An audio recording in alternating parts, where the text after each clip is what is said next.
Hi, welcome to Detours Understanding Acquired Brain Injury. And with us, we have a new host, Amber, and she's going to share with us basically her history and, the extent and some of her disabilities, as well as the things she's interested and talk about maybe some of the things she may talk about in the future. Hi, Amber. Hi. Hi. Um,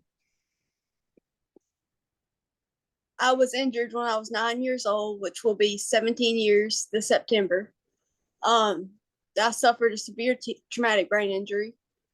My entire frontal lobe and the right hemisphere of my brain is completely gone. They gave me 3 days to live and said if I made it past that, I'd be a vegetable. I woke up from my coma 5 weeks later, and through extensive therapy, I recovered and graduated high school with honors despite not being able to do anything. And then they told me after that, when if I ever hit my head again, it would kill me. In 2017, when I was 20, I had another accident, this time my fault, and went through a minor brain bleed. I had a minor brain bleed, which caused, I call it a second injury, but it was just added damage to the first one. I have absent seizures now and worse headaches, but still strong like bull. I'm a survivor. Uh, I would like to help people with disabilities, specifically brain injury survivors, but anybody with a disability who is not treated like normal people are. I want to eventually one day start a safe place for people with traumatic brain injuries to give them, like, if they get overwhelmed or aren't treated right in school, I'd like to have a place where they could come, or arguments with families where they could come and like Mm, stay the night, or like a business like that, or not business, you know what I mean. yeah, and But that is a very, that I like hearing. We share a similar mission, but that is unique.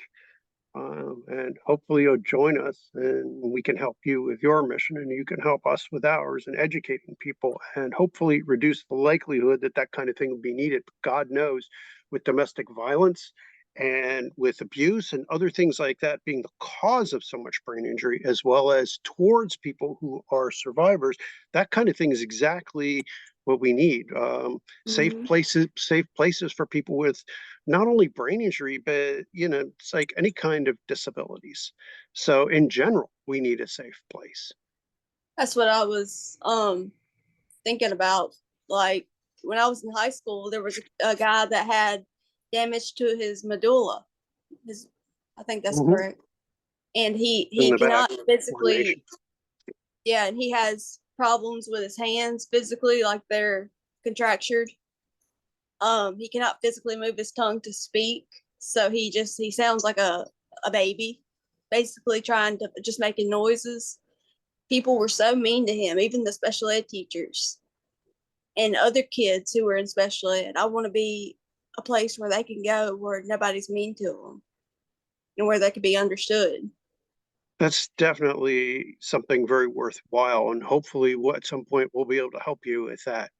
Um, you know, as we were talking earlier, Friends of Brain Injury wants to help organizations like that. We're a conglomerate. But Mhm. I want to just touch on the medulla. The medulla, it coordinates, but it also has emotional and cognitive. We're learning this now. It kind of integrates. It's an integrative center, much like the thalamus is. Not the same way exactly, but it serves other functions besides coordinating smooth movements, which is Mhm. why talking and other things would be impacted as well. But yeah, this is a really great idea that you have, and you need to run with it. And Mhm. hopefully other organizations will be able to help you with it. And like I said, it also we need like safe centers for domestic violence survivors who can't go to a regular shelter because there many of these shelters are in dangerous places. Yeah, they And need a place to where nobody can get in and hurt them. right, and people with brain injury, women with brain injury, and men, by the way, I might add, men with TBI have the same uh, rates of abuse that women do. So this would have to be open for both. It's kind of a thing. Mhm. Um, they have the same kind of rates, and men with disabilities, same rates as women.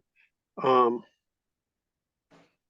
so something like that too would be necessary. Mhm.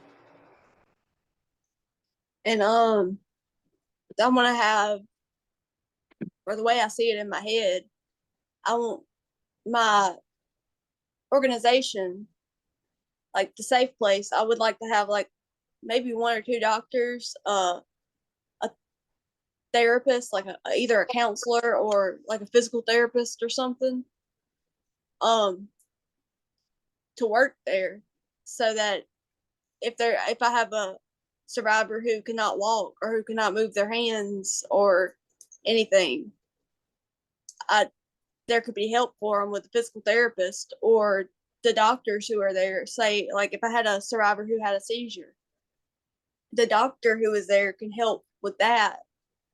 And I'd also like to be a counselor. Well, That's I feel like that's why I was saved, is to be a counselor who understands, yeah.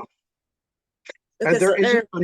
unfortunately, there really isn't a specific training program, not only for therapists, but nurses, or which is something I'm working on under one of our companies, Brain Injury Nurses Association, to come up with a specific credential.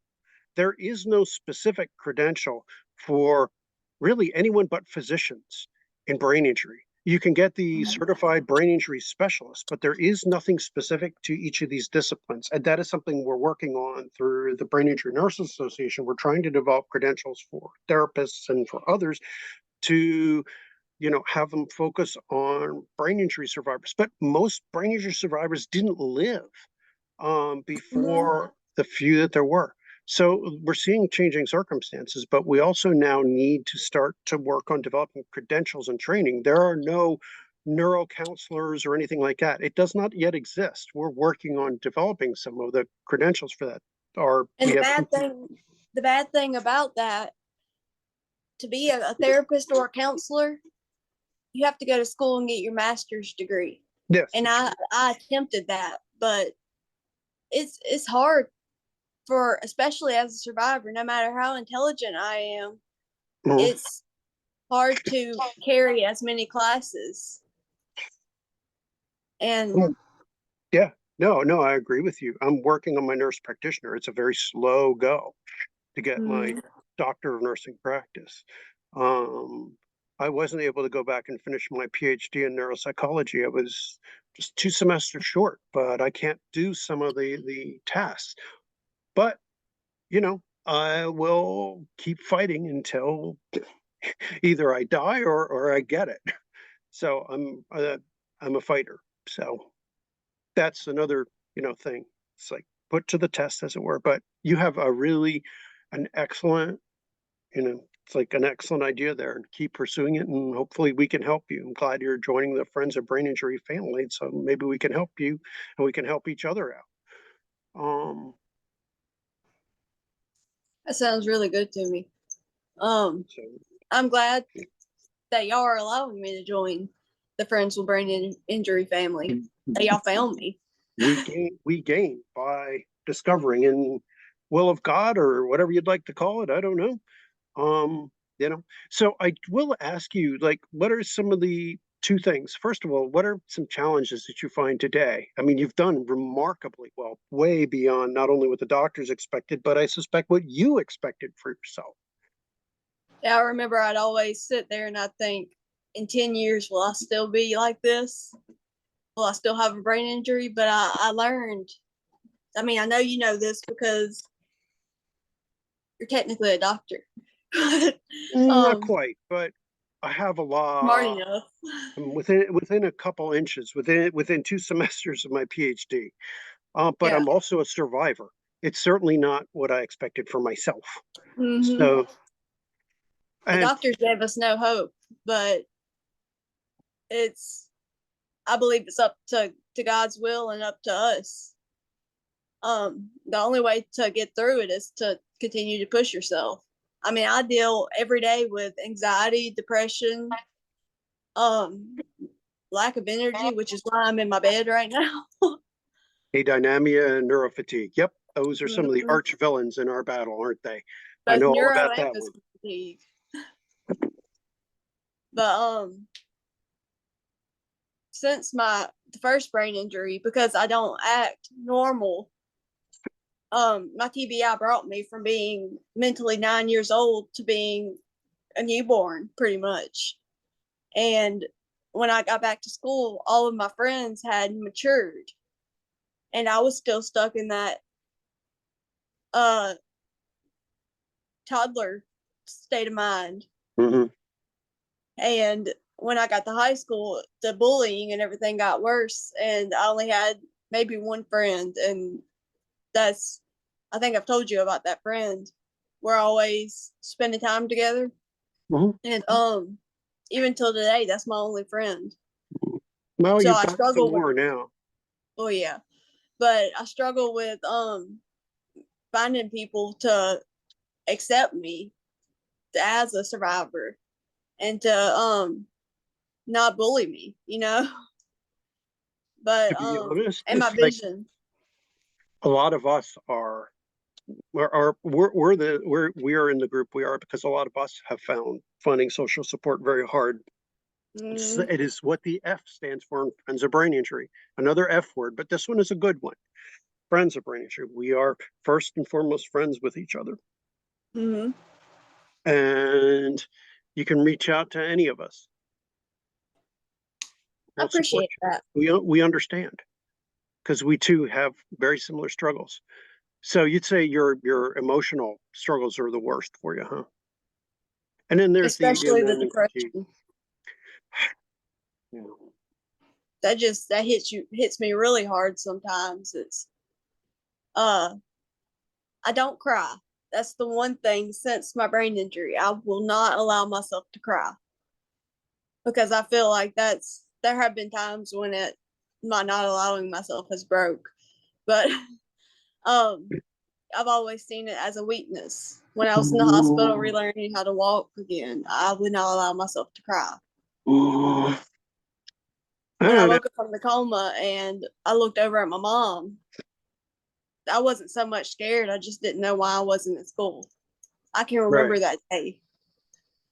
Um, that's just about the only memory I have really of being in the hospital is waking up. I view it as a good thing to cry occasionally. I think it's healthy. It's the reason behind it. If it's self-pity, that's one thing. But if it is to just help with the processing, so it I really mean, my depends on the crying, motive. my when the times I have allowed myself to cry was out of anger. Yeah, that's common I have too. a I have many problems with that also from the brain injury. Yeah, It just that's all common. builds up and explodes. The problem is aggression. If you're aggressive towards an innocent, then it's just being a jerk. It Well, the is like, aggression. yeah, aggression is a problem if it's towards an innocent person who's not Mhm. responsible for the problem. There's where the problem lies. Anger is part of being human, and we just tend to Mhm. be. It is learning to control that aggression that I find is like disability is an explanation. It's not a license. Yeah. And I look back And at times when the aggression and all of it just came out, and I don't understand why it happened. we don't have the impulse control that we used to. We overwhelm easily because, again, we don't have that filter and the controls. That's Mhm. why we've lost that. And that's a frontal lobe thing. But um, doing it on innocent bystanders just hurts us in the long run, leaves us isolated and Mhm. alone. But you recognize it. And that's something a lot of people don't. And they end up either in jail or on medication that's really hardcore because they don't have the ability to recognize it. But recognizing is Mhm. always a start and puts you ahead of a lot of us. I do have a problem with irritability and anger too, but it's like I leave when I start to get mad. I need to walk away and just burn the energy. And Swimming, I've running. noticed from those times, I'm sorry I keep interrupting you, Oh, no, no, please do. I don't know but when to shut up always. that's my biggest problem also. But from Logorrhea. those times, those explosions that I had, I call them explosions that I Mhm. had since that time, which was several years, like I'm old. Oh my goodness. Um, 5 or 6 years ago was the last time I had one. Since Mhm. that happened to now, it helped me become the woman I am now. The somewhat of a sound mind. It's about 40% there. So, Well, but remember, you're recovering and you mhm, learn over time how to control that. This is the other thing is like the best way to rehabilitate yourself is the old fashioned way to relearn those skills. mhm, It's like you grow up again. Seriously. And you need the reinforcement again. You need the same, you need some like positive reinforcement or negative or withdrawal that is referred to as negative punishment, which is where you take away something that is a reward. You take that away. mhm. And we've had a neurologist. We went to one, and this man looked at me and said, "Oh, you have a lazy eye?" And we said, "No, that's from damage to her." I just had a brain injury moment, Yeah. optical nerve. Mhm. And he said, "Oh, okay." And then we were telling him about the issues that I have due to my brain injury. And he said, "Oh, it'll go away eventually." I don't know where he got his license. His Well, I got to be honest PhD. with you. I do have a video on why my neurologist doesn't understand my brain injury. I have a video Mhm. specifically on that topic, and part of it has to do with the fact that they really don't get much education specifically on brain injury unless they are a brain injury medicine specialist. And Mhm. they are scarcer than hen's teeth, even in this entire country. They're rare. A neuropsychologist knows more, significantly more, but really, you need to find like a physical medicine doctor would know more, a physiatrist would know more, or a brain injury medicine specialist or a neuropsychologist, which is what I was studying, and then add that to like being a survivor. There are docs out there who are survivors, actually a lot of them, but that's not something they generally talk about. Many have to retire, or if they do, they really have limitations on their practice for different reasons. Some personally apply limits because they know their challenges, so they kind of way cut their hours, or they have somebody who checks on them, or people support them in the staff and things, or the limits are applied by the Board of Medicine from their state, and so they generally don't like. This is not something we talk about, and so it's like hush hush. So, but they tend to be really good at taking care of patients with brain injury because they know what it's like. But, Mhm. you know, so yeah, no, they're out there. But the problem is most of the time you run into a neurologist and you're like, come on, dude, really? Yeah. A neuropsychologist or brain injury medicine subspecialist is what you're looking for. If you want to find somebody who actually knows your brain injuries, who I doesn't mean, have. my current neurologist, he's the best one on the coast. But he and his PA understand my brain injury more than any doctor I've ever gone to. Are you all right? Yeah, allergies and ugh. They've um been messing with me also. Um, sorry about that. Sucks. Yeah, and for me, it's like when I get done with my NP, if I get done with it, I do want to work directly with patients with brain injury for obvious reasons. I'm sorry What? to cut this short, but I Oh, have all right. Well, I will say this. Um, Welcome aboard, Friends of Brain Injury and Detours.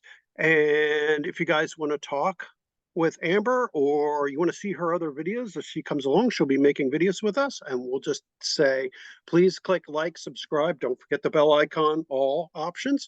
And so comment below. Bye. bye.